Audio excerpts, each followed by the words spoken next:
So from my point of view, people often talk about flexibility as a reason for 0 hours contracts, flexibility for the employer, and present it as a way to make business kind of more muscular and more reactive and leaner.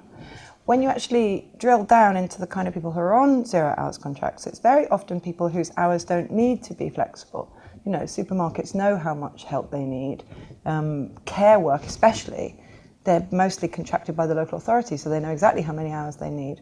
And instead of actually delivering flexibility, what it delivers to the employer is the chance not to treat their employees like full-time employees. So they're allowed off all kinds of considerations like sick pay and holiday pay. And I have a moral objection to that. I don't think that there's any sound case morally to reduce your responsibilities to your workforce.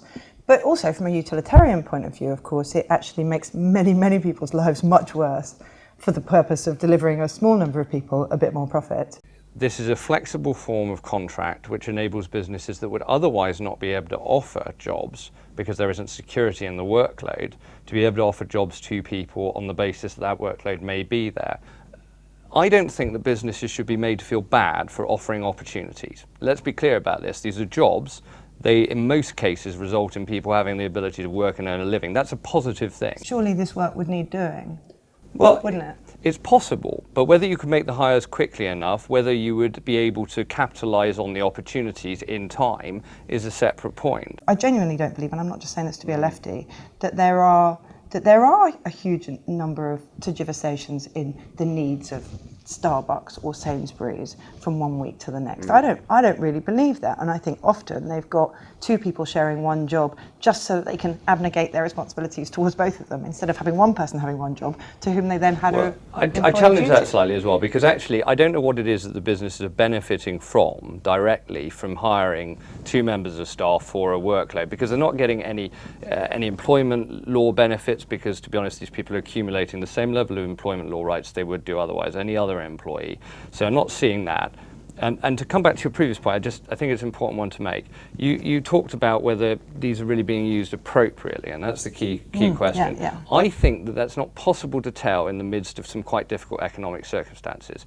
As the markets improve, I would expect to see, as we have done from 96, 97 through to now, when markets improve, the amount of use of these types of contracts tends to go down. It's performing its role, provided people start to move off of it as circumstances improve. Well, to address both those points, firstly, I think circumstances aren't going to improve as fast as they could while people's wages are being held down by these conditions. Secondly, it does actually impact on the rights they have in the workplace. Let me make one other point which hasn't come up but I think is very important here, is if we're worried about the people in these roles, because I think that's who we're trying to speak for as well as the employers, then the question I'd ask is how happy are they?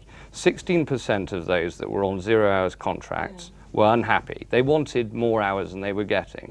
So 84% were absolutely happy with the service received. I think essentially people have stopped expecting anything from their employers. It's been raked so far in the employer's favour that when you say to an employee, are you happy with that work? They say, well, yeah, it's some work.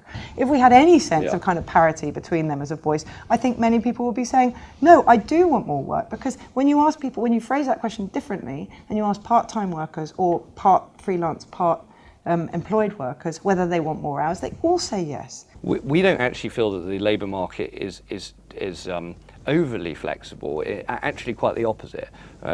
We have argued over a long period of time that there should be greater flexibilities than there actually are in the system, so different forms of employment and so on.